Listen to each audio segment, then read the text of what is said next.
Ladies and gentlemen, today I'm going to talk to you about Banksy and the Shredder. I'm sure if you've checked the news lately, you will have heard about what happened with the Shredder. But first of all, let's talk about Banksy. Banksy is an artist. He's a collective of artists. He's no one. He's everyone. Actually, nobody knows who Banksy is. He, in theory, comes from Bristol in the UK. Apparently, very few close friends know that the person who is Banksy is actually Banksy, and rumour has it that his parents don't even know that he is Banksy. So my first question, who is Banksy, is rather an open question that nobody can currently answer. Until what happened on Friday happened. On Friday, there was an event, an auction at Sotheby's. This is a famous auction house in the UK. And after the painting was sold, it started going through a shredding device built into the frame of the painting. Let's first of all look at that painting. The painting is titled Girl and Balloon, and this is perhaps one of Banksy's most famous creations. Originally, the artwork was on the wall of a shop in London, and it was on that wall for 12 years until it was removed.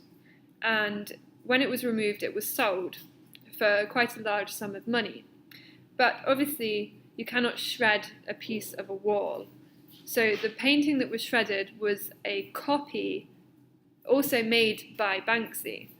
This copy of The Girl with Balloon was made in 2002.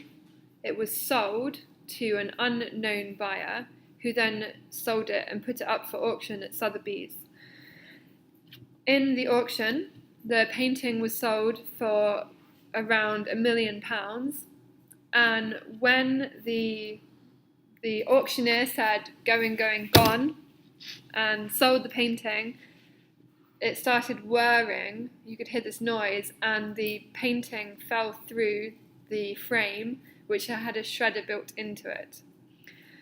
At this point, Banksy himself posted on Twitter saying going, gone, and he released a video of him actually putting the shredder into the frame years ago, because he said that he put it there in case the painting was ever sold on. He didn't want that to happen, or he wanted to destroy it if that were to happen.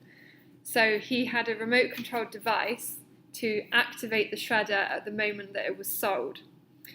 Now, coming back to who Banksy actually is, he may have given himself away, because Banksy was in the auction room because he filmed it on his phone and released the picture as it was happening from his own Instagram and Twitter account.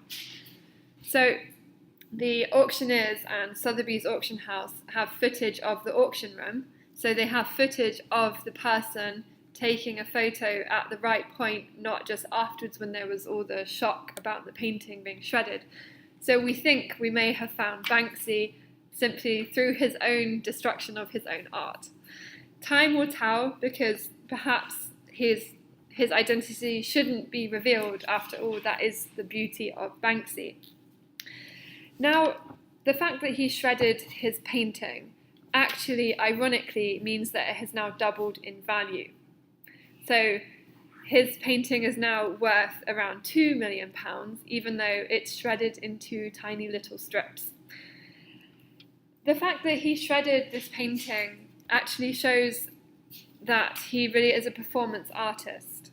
And Banksy himself has said that the urge to create is also the urge to destroy.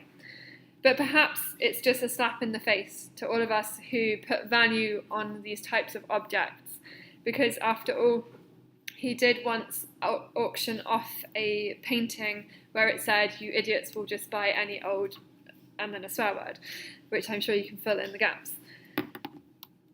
Banksy is known for all of his outrageous, ironic pieces of art that often comment on society. And I'm sure you've all heard of Dismaland. Dismaland was